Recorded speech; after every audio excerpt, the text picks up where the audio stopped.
All right, I'm interested in propaganda. A few years ago, I went to a march with a bunch of other sort of New York digital politics kind of people. We went down to the Library of Congress and we protested the DMCA. There was a lot of work to do. It was fun, but it was a lot of work. And we went down there, we had these flyers and t-shirts, and we'd stop people and we'd try to explain what we were on about, and we couldn't do it.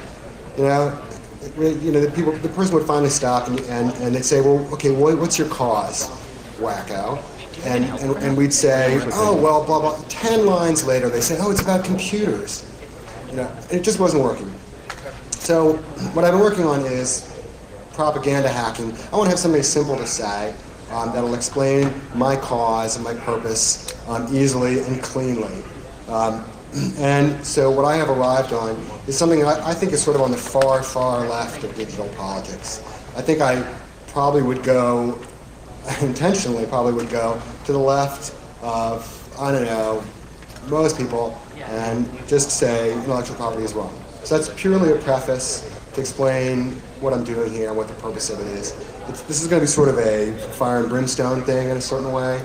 It's not really, I'm used to giving technical presentations, but it'll be fun anyway.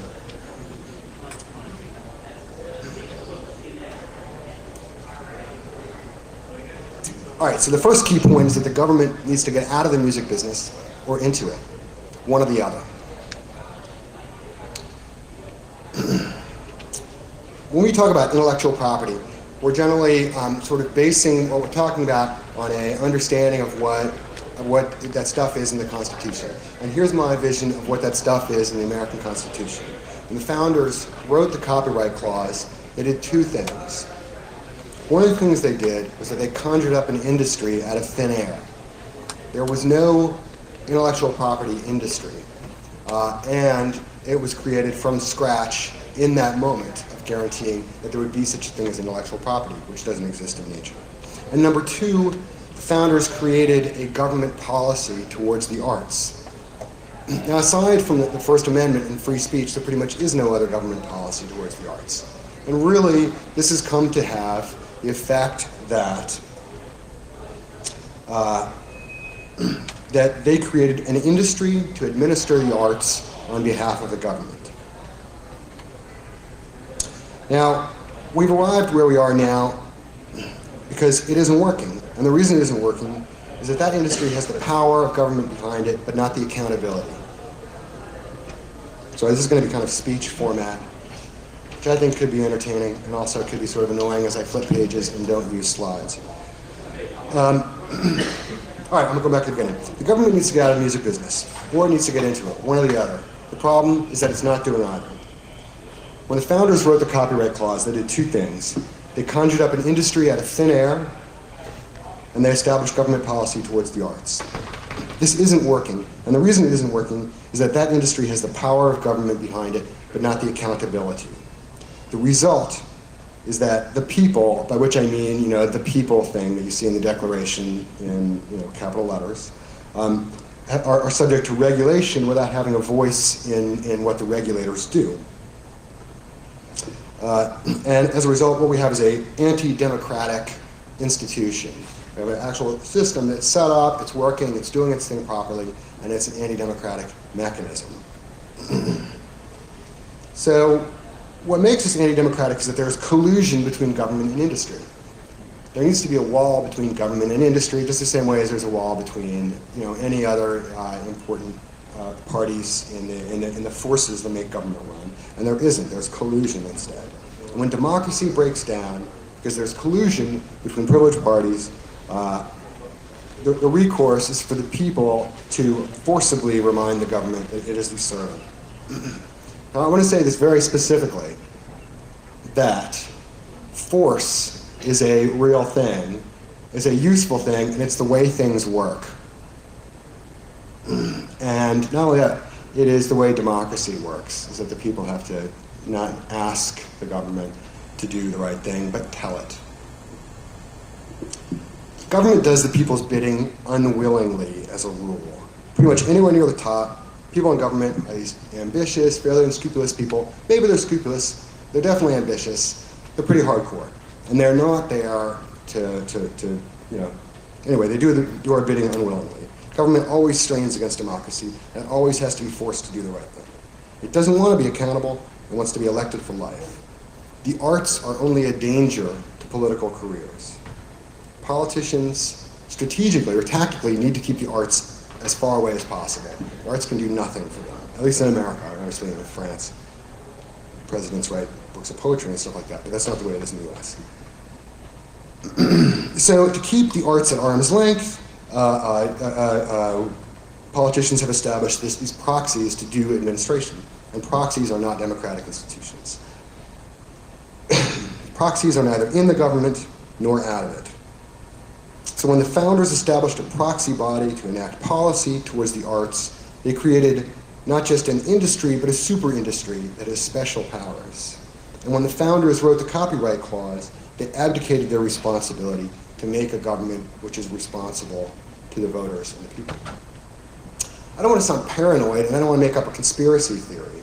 What I mean to say is that history, it has a frame and it has a meme. A meme is the stuff we see in the Constitution, so it's all the thoughts and the ideas behind it, but they're really just ideas. And those ideas survive or die according to the rules of memes. So memes, they're catchy, they're short enough to be memorable, maybe they're sexy. There are a lot of things that can help them live or die. And that's the stuff in the Constitution. And then there are frames. There are actual, real things. And I'm sorry. Next to the memes, there is a reality. Reality is basically a thread of institutions. So it's land ownership, buildings, investments, apprenticeships. Apprenticeships bring you into a career for life, and you hold on to it for a long time. And then you teach an apprentice, and so on and so on. You have all these links. And this is how history is made up. This is how you get this long, continuous chain of things that stay more or less the same over time. And you have judicial precedents as part of the reality of things. The reality of IP, the reality of intellectual property, is that it stands for the thread of institutions that have been linked as a series of businesses since the writing of the Constitution and since the establishing of these early intellectual property industries. The thread is a specific industry. These institutions are a specific industry. They're not any other industry. They are not the digital industry. They're not the not intellectual property industry, and they're not the arts industry. They have exactly one product. So from that point on, the way we got to this moment is just by what you'd expect to have happened. One is that the industry that was created by the government and protected by it deliberately gets to do what it likes. The idea that Napster or the .coms can get in and compete with it is fundamentally wrong. And the idea that we can go to court and ask for a special privilege or to ask to have Napster certified as a legal business is wrong because it's de facto illegal. Number two, the music industry and the IP industry is part of the sin industries, and it operates in the shadows. So along with the tobacco industry, alcohol, sex industry, drugs, gambling, it works in secrecy. So, for example, if you try to learn anything about an actual music industry or a music business, how they really work on the inside, any reasonably large business, you'll find pretty much nothing. They're completely closed. Just go to the website of Universal, and you'll see nothing but public relations. These are not open to the public. And that's unlike a lot of other businesses and industries. It is secretive, it's unbelievably sleazy, it lives on payoffs. It doesn't actually sell anything. It says, it doesn't say, give us money and we'll give you music. It says, give us money and we won't sue you. Give us money and we won't hurt you. That's the IP promise. And an example of this is with ASCAP. The music licensing organizations do what they do because they have a right to sue a bar for very little, and they have very little. They have very loose reins in them as far as what they can do. So the bars pay up regardless of whether or not they're going to play any ASCAP licensed music because the threat is so serious.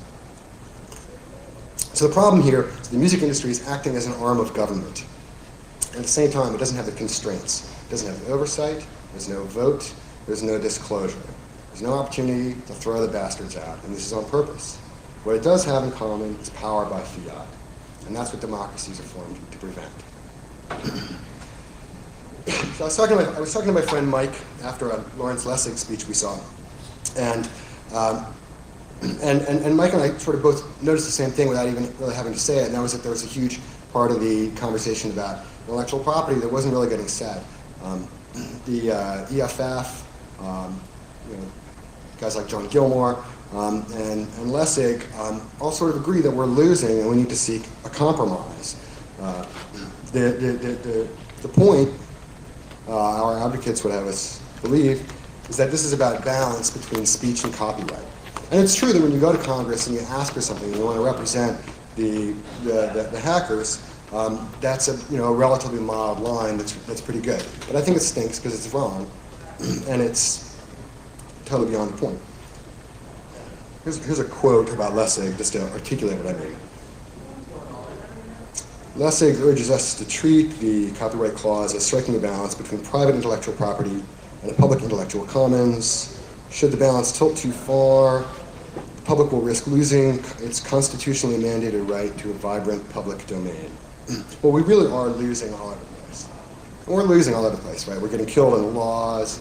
Stuff like the CBD TPA is, laughable. It's incredible how badly we're getting punished in the legislatures.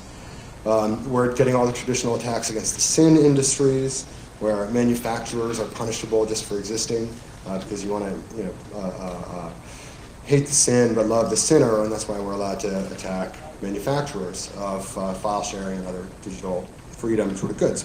We're losing the courts. We're losing the world of public perception. Everybody agrees this is piracy. The file sharing is piracy.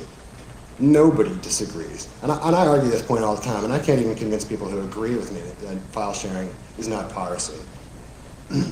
And the idea that the 5% loss in business by the music business is due to file sharing has been pretty well sold. So we lost those things pretty well. But it doesn't matter. There's no reason to mind what the courts and the legislature and the public say. Because what matters is what they do, and what they do makes it perfectly clear that they care who the winners are, and that morality is going to go to the winners. The IP industry is too big to fail, and our challenge is not to have the government give us permission to get in there and do what we want to do. It's to beat them and get bigger. So when Lessig says the copyright clause of the Constitution is about a balance, he's fooling himself. The public has never had a constitutionally mandated right to a vibrant public domain. What the public has had is the incidental benefits of an arts policy that the government contracted out to a specific industry, the IP industry. There is no music industry, there is no arts industry. Those things, they can be satisfied by live performances, by the sale of instruments and sheet music, by a living wage for giving lessons, by paying buskers halfway decently. But that's not the industry. The only thing there is an IP industry that happens to pay the bills via a relationship with artists and inventors. So the copyright clause is not about balance, and the situation has always been what it is right now.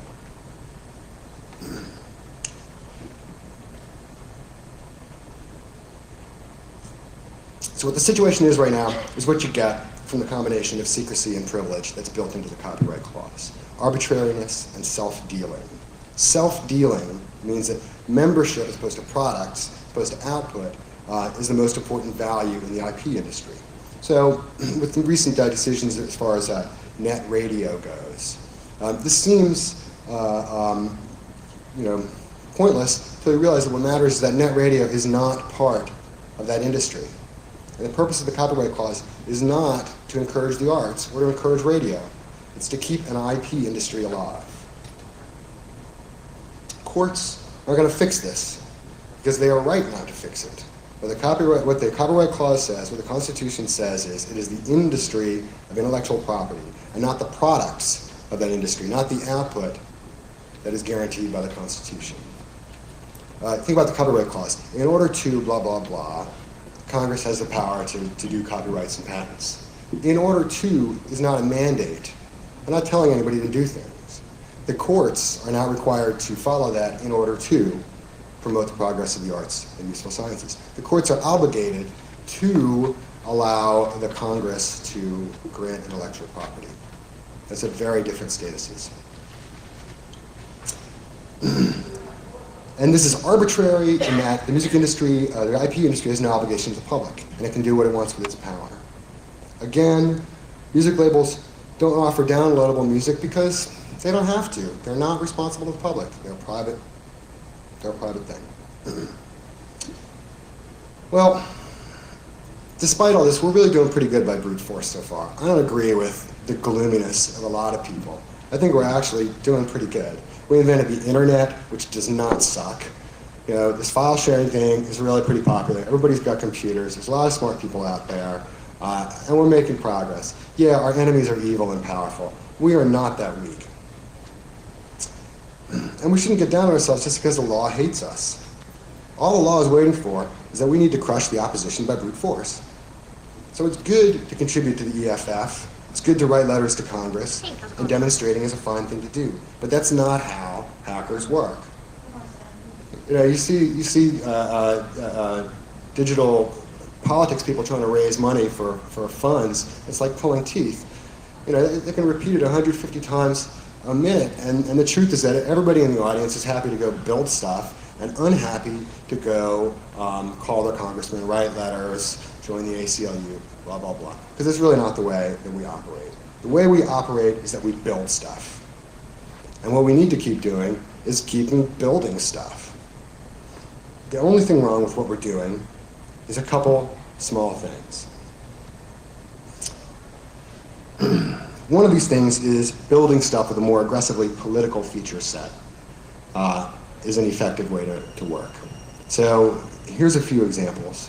I'm not sure on the time. I'm a little bit further ahead, so it means I might actually get to meander around these hacks I'm about to talk about. Let me know the time. Time. 26 after? All right, I'll do two of these. Okay, so here's a couple technical toys that have a political impact and that are deliberately political technical toys.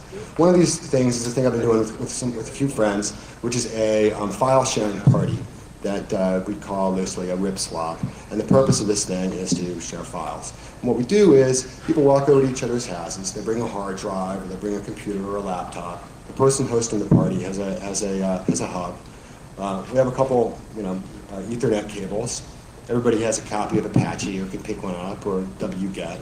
And then we do direct downloads in person. So the net effects of this are, it's fun and it's social.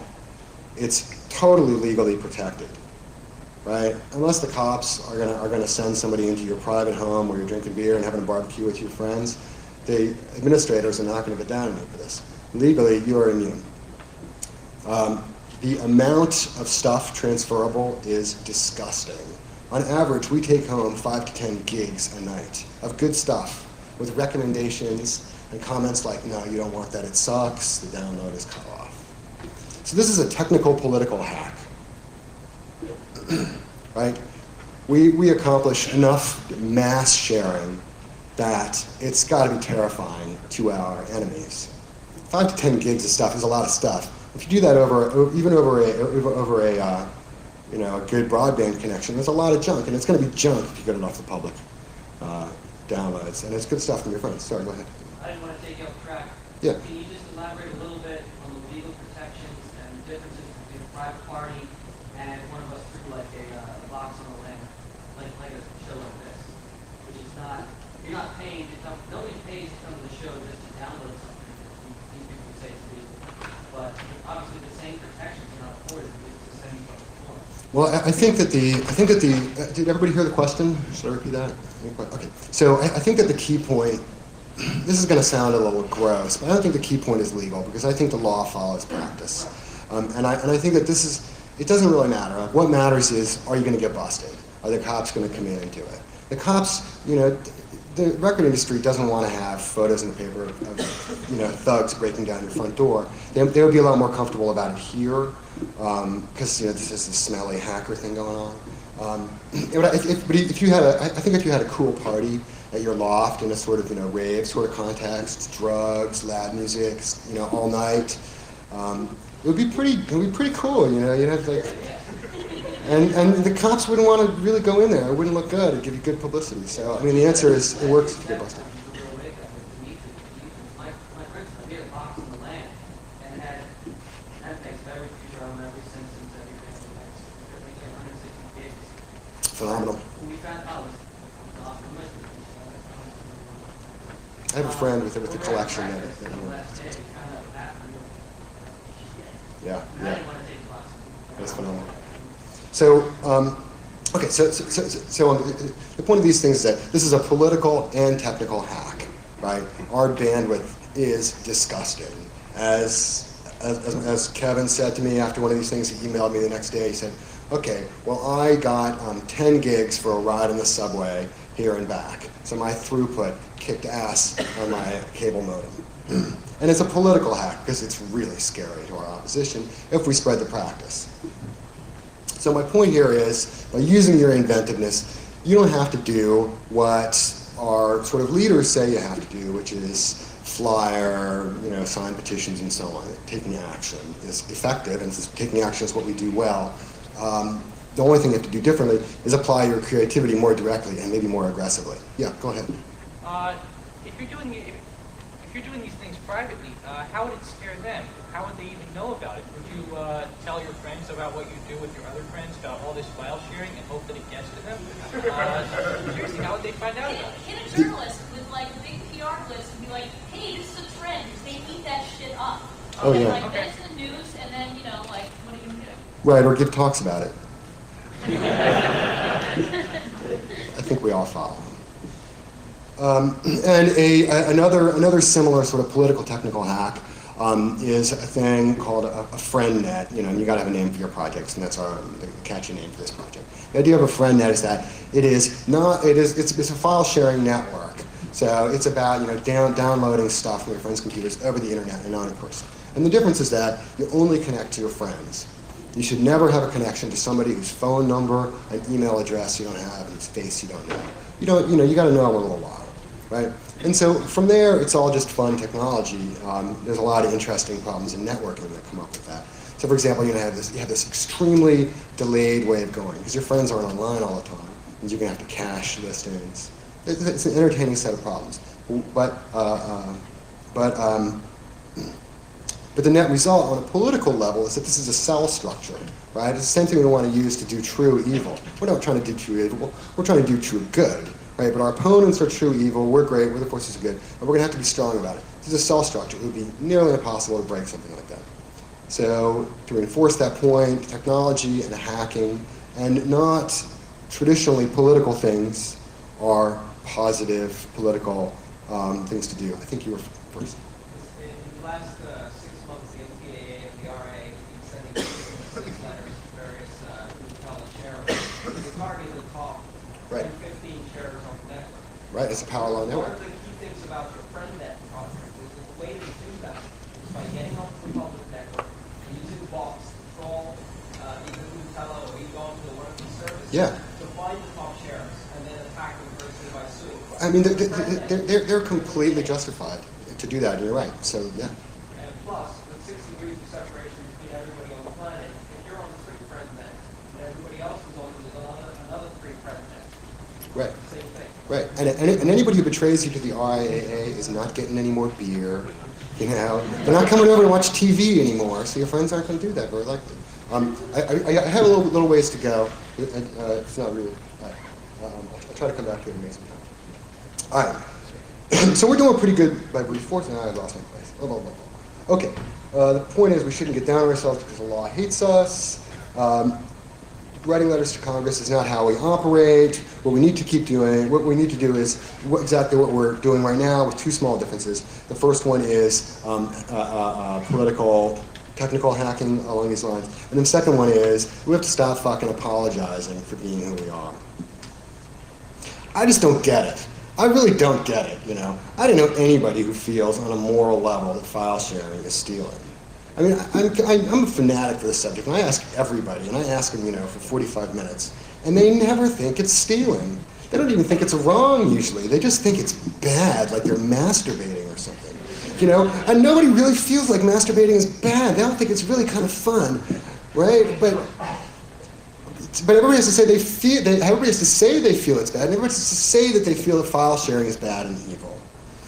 And this makes no sense in the world, because we are shooting ourselves in the ass so badly, it's ridiculous. We have to stop fucking apologizing for what we're doing. Here's a quote from http ridiculously long URL. Anybody can ask me that. If real property rights mean anything at all, people should especially have the right to use the very body and brain they own to solve problems, create products, and subsequently sell them, unrestrained by monopoly powers which some other entities are trying to exercise. Real property rights is what this thing is referring to, not abstractions of property rights that are somehow hardened into political doctrine. And the point of this quote is that there's an opposition between these abstract property rights that we call intellectual property and real property rights. That we have a powerful, real right to true property rights, and it's opposed to intellectual property. And there's nothing to apologize for there. We're obviously right. Are you doing a comment or a fix? Yeah, I'd like to do a quick comment. Basically, Do it. human beings, by their nature, I mean, they're social beings. I mean, monkeys are social beings and social creatures, and humans are not that far remote. So basically, your comment about everybody feeling that nobody admitting at any given time that file sharing is wrong is basically socially due to the fact that you're sharing digital data. If somebody else gets a copy, you're not losing a copy. It's not a tangible thing. Perfect duplication is possible just by the fact that it's a digital copy. Consequently, it literally, you are not losing anything by sharing, and in return, you're getting a satisfaction of giving. Well, the idea of rivalrousness is, it's true and it's important, but it's also easy. The general point is you are absolutely right, and the answer is yes. My comparison but be careful philosophically, because my comparison is very simple. If this would have been a bad year, everyone would have been starving, and I would have had half a pound of bread, Right. and you would have asked for half of it. I would have probably thought very much about giving it to you or not. I mean, Let me be clear, though, that the moral justification for intellectual property is not rivalrousness. Even though our opposition uses that as a propaganda bit, is false. That the real moral justification for it is that on net, intellectual property is good for society. well, I'm not actually I don't agree using with that. a moral. That's the case to me. I'm not actually using a moral justification. I'm just saying that Oh yeah, if absolutely. it doesn't cost you anything to share, most people by their nature would, and that's why you would not find anybody saying that file sharing is bad unless they're actually paid by somebody. Right. Or they have a Right, vested you're absolutely right. interest. File sharing is a virtue. Your point is that it is virtuous to share with your friends what doesn't hurt you to share. And we all agree with that. All right. So here comes the barn-burning conclusion. We all agree that file sharing is a virtue, pretty much. If you have something extra you can give to your friends, you should do it. I don't think anybody thinks twice about that. So it's pretty clear that intellectual property is evil. Evil. So quit fucking apologizing for this thing. File sharing is not stealing, it's freedom fighting. It is the side of good nobility and the Knights of the Round Table. We are real, actual people. Our opposition are not people. I don't mean to say they're jerks. I mean to say that our opposition is not the employees of the IP industry. It is the industry itself. The employees can go find new jobs. And they can be babysitters, they can learn how to write Perl, whatever. Right? The industry... I write C code. You write C code. You mean you write proprietary C code that is copyrighted and you get... I'm sorry. I love having shills. I love having shills in place to have this conversation with. I'm absolutely for it. But let me get to the end and then we'll do it, okay? Thanks. We are real, actual people. Our opposition is not people, it is an industry. The employees of that industry can go elsewhere, but the industry goes on and on and on, year after year and century after century. So this is an opposition between us, humans, and the natural environment. We have moral rights. Our opposition doesn't. That's why we are freedom fighters. Our interests are in the freedom to hustle for ourselves. That's a basic right. Self-preservation is a basic right. It doesn't have to be written anywhere. It happens to be written all over the place. But we don't need anybody to offer it to us, and nobody can take it away from us. And intellectual property demands that we not mind our own self-preservation. That's why we are freedom fighters, because the right to self-preservation is not optional. I'm just to find out how you actually preserve yourself by violating intellectual property. I missed the point on like how it is that you write C code for a living, but somehow that is an intellectual property. It may not be being sold C code. Yeah, I mean, it's not intellectual property. Oh yeah, that's right. There's idiot venture capital. It's just like in dot-coms. Eventually, I get around code if you don't sell a product. Let me get out at the end. This is such an amazingly hot topic. It's really hard to have these conversations. I can appreciate your point, and I'm pretty sure that we'd end up violently agreeing, or not at the end. But let me just get out at the end because I'm really close. All right. So it is noble to do what we are doing. If we win, the result is democracy, free speech, more arts, apple pie, love, back rubs. If our opposition wins, it's about nepotism, protectionism, and an oligarchy. It's about a cartel that has a permanent, enshrined in constitutional law privilege with the government.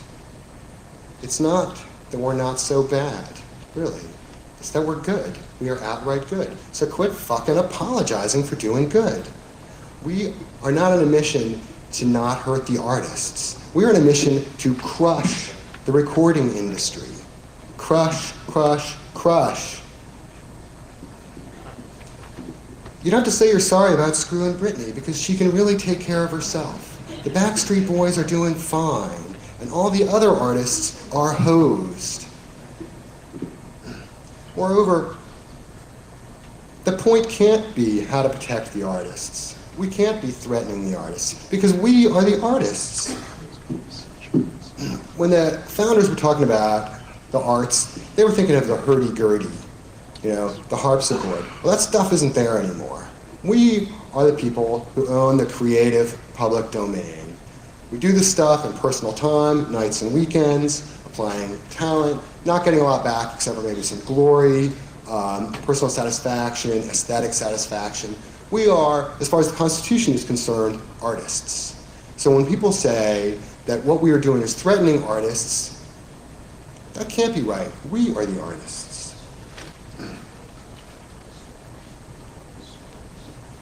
The point is not how to protect the artists, it's how to protect ourselves from the IP industry, our historic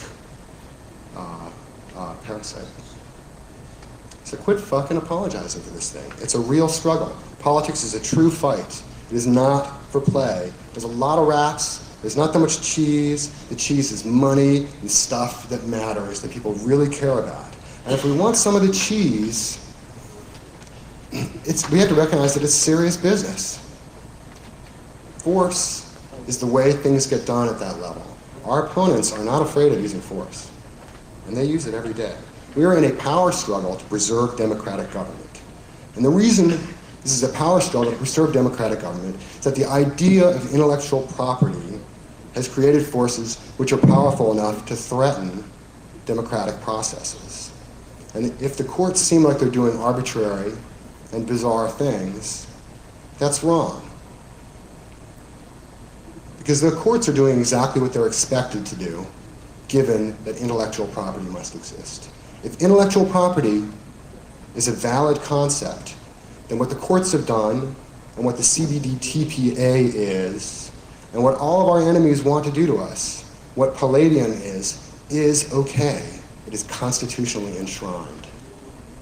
You can be one or the other, but if you accept IP, you accept a permanent industry propped up until the end of the Constitution.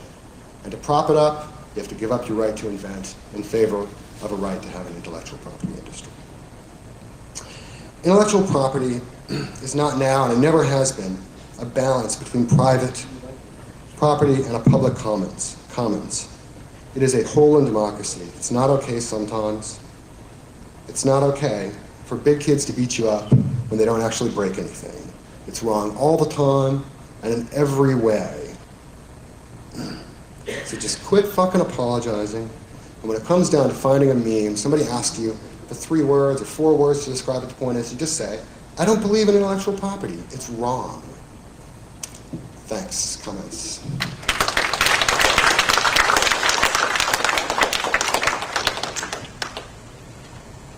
Going back to economics, people are motivated by self-interest, and I see both sides of the debate, and both sides have merit. But I think if we can work on a way of, instead of arguing, IP rights, no IP rights, and starting to get to the bottom of how maybe we can compensate these artists for their time and satisfy that self-interest, I think we'll find a way to mutually work and let this prevail for the people as well as the artists. I think that I think that's a point that everybody agrees with, that we really want artists to get paid. It's really important. But getting artists paid, my point here is that getting artists paid is not the point of the current system, and that anything we have been doing and that we could arrange to do to get the artists paid, we will be prevented from doing, unless the major net effect is to enshrine the IP industry. That is to say, if we exist, if the IP industry has to destroy us, has to destroy the artists to destroy us, it will, and that's what it's doing. So we can't have compromise because they won't accept it. Yes, actually, I sent Lucasfilm a check for $4 because I downloaded Star Wars the day before it came out and they cashed it.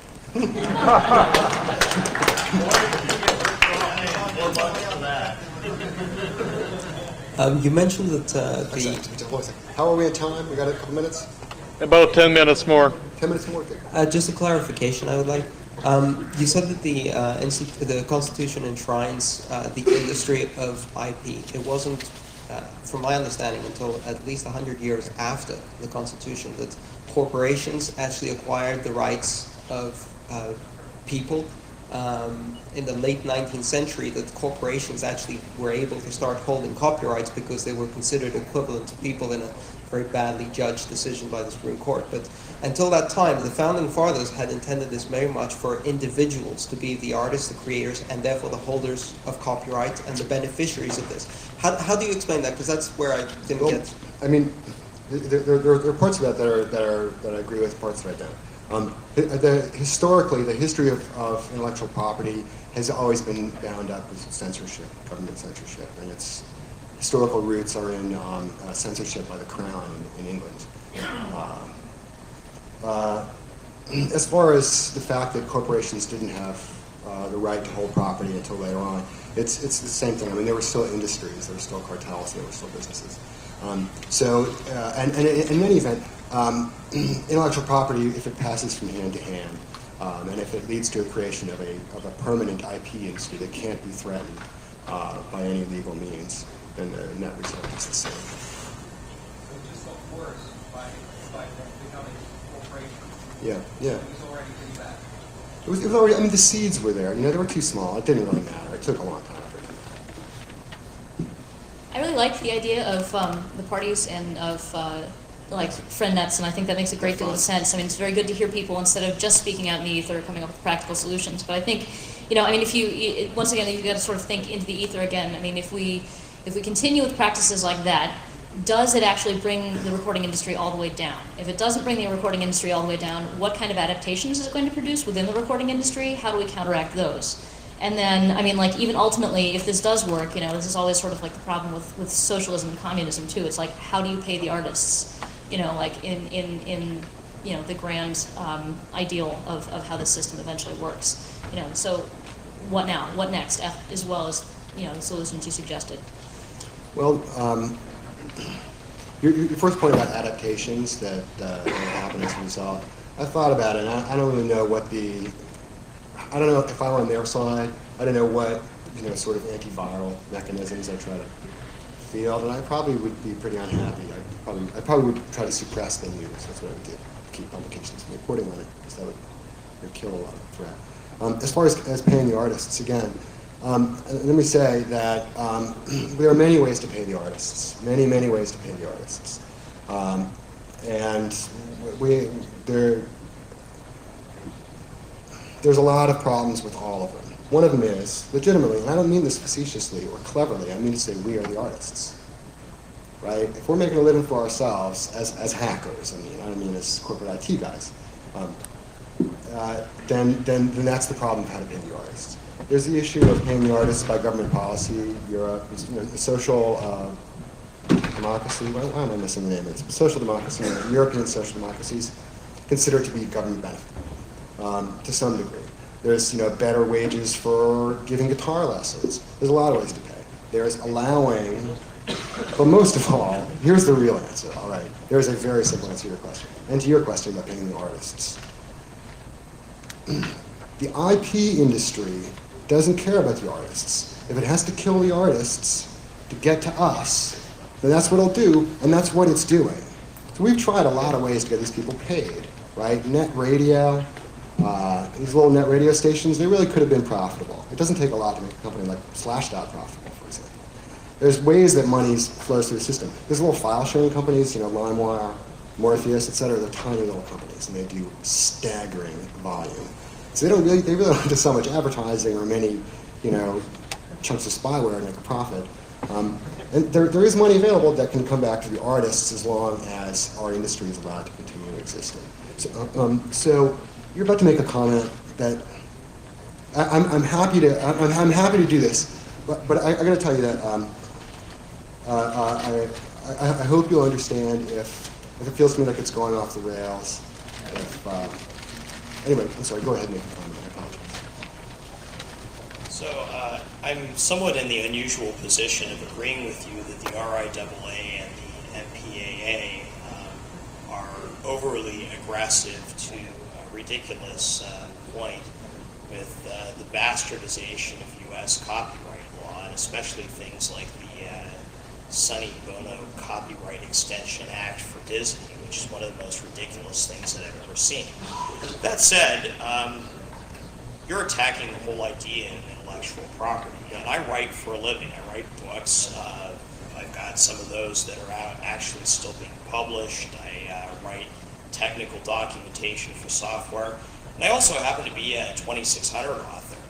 So let me give you an example of the tip jar thing that you're talking about versus an intellectual property system that you've got set up and what that means to an artist. As much as you want to talk about taking my stuff or another artist's stuff and coming up with all sorts of interesting ways to share it, which I fully support in terms of fair use, bear in mind. I just don't, if you're going to buy something anyway, I don't think that you have a right to download it from a friend rather than buy a copy from me if it's my copy. I mean, I think that your points are good points. So, let me finish. Right. I let you finish. So I make a living, not a good one, writing stuff that there's a copyright on and that I control intellectual property rights to. But it's at least enough to pay the rent and buy food and drive a really cheap car. 2600 Magazine gave me 4 issues of 2600 Magazine and a t-shirt for the articles that I've written for them. Granted, they don't take as long to write as books, but it does require a substantial amount of effort to research a good article for them. So my guess is that if you go into a world outside of the fairyland of .coms and open source where idiots will throw around money. Hold on a second with no here. I expect- want to tell you something. If you think you're going to write for a living, you're living in a fairyland. That is not a living. And I can tell you because I've tried. It is brutally hard. Who here is a writer that isn't totally miserable? Come on. Come on. It is the worst So you're possible- telling me I should take up babysitting and I'm keep telling- writing too, and going through all of the misery of writing, and just give that to society and babysit too? I mean, let me say that I don't get it. there's a really good long conversation to have about that specific point, but that's not my point right now. My point is that the stuff in the Constitution is not about the arts or paying the artists. It's about guaranteeing the existence of a specific industry for all time that happens to also act as a proxy body for the government to administer arts policy. Right? So that's a problem, because if you do one thing to accomplish another thing and it doesn't work, you don't get to claim that you accomplished the thing. Right? This stuff is backfired, it doesn't work. We have less intellectual property, we have less, good stuff. So that's my point. Is it bad to get rid of intellectual property and let, the writers who are making nothing earn even less? No, that's terrible, absolutely. But, let's be realistic. Well, obviously, your audience wouldn't be here if they didn't think that these issues were important, either because they're for or against it. But when you bring in the DMCA, and you mentioned Palladium, and you get into issues that aren't just about the people who can afford to have computers and big bandwidth pirating people's music, you get into what I think I doubt anybody in this room would say that the really insidious part of the DMCA is preventing researchers from, testing encryption schemes that have been, endorsed by media companies. When you're preventing scientific development through these laws, that's a little bit more important than rich kids getting their free music. So as somebody who is out there trying to combat what I would say, what I think a lot of people would say are the more important parts of these bad laws, it really hurts us to have the people saying, we want our free new DJ Shadow record. Well, I mean, I hear you. But here's my bit. I have nothing but respect for people who are doing political work. I'm not doing it, and I'm reaping any benefits that are being reaped. That's a great thing. But I think that the people who are doing the political work are going to keep, going nowhere, because nobody respects us. Really, they don't. They're not scared, or if they are scared, then that's all we have going for us. I mean, in Congress, do they care that Cory Doctorow is a really cool guy? I don't think so. They care that there's a lot of people sharing stuff, and it scares them. They would probably care when, a few years down the road, a number of U.S. academics, researchers, and businesses have to go abroad because they can't do their research here, and then the government can't tax them and make money off of it. You mean business would flee because of intellectual property? Because of the various statutes in the DMCA preventing types of research. I mean, that costs the government money. That's what they get worried about. Yeah, no, I'm totally for that kind of thinking. I think it's really sensible. But I mean, I want to say this is real world stuff, and the government will give our lobbyists and our journalists nice little treats if we, make them do it. I'd just like to address a couple points. First is the paying of the artists. It's often a big concern. How are the artists going to get paid if we trade their music for free? Well, a lot of the systems are already in place. Say, a lot of people use PayPal for selling their music, or they sell by mail order. The whole idea of a music and record industry is obsolete. You don't need it. It gets between the consumer and the musician, and it doesn't serve any other purpose. The musician now in the area of home recording can record an album for $1,000 with equipment that's easily available, and then he can sell it straight to the consumer without the guy in the middle taking 90% of the money. You don't need it. It's that simple. And as far as the TCPA Palladium stuff, I mean, people in this room are, like you said, build things. If you can use your talents to defeat those mechanisms, that's a noble thing to do. Because unfortunately what they're doing is they're sacrificing functionality at the expense of trying to protect somebody's profits, which is absolutely wrong. Thank you. All right, so before you go, I absolutely do get to even though my good friend Clark Kent, I'm sorry, I should have said, Nelson Danoon is a really dumb pseudonym. It's just like a bad band name, so I was going to change it to something else. But I would like to be able to get email. So if you want to send email to me, you can send it to, anybody who wants to write it down. My last name is Gonce, Gonce. You can Google me, I'll be the first result. So go ahead. And please do send me email. I want to hear what people have to say. John, go ahead. I guess what I just wanted to say is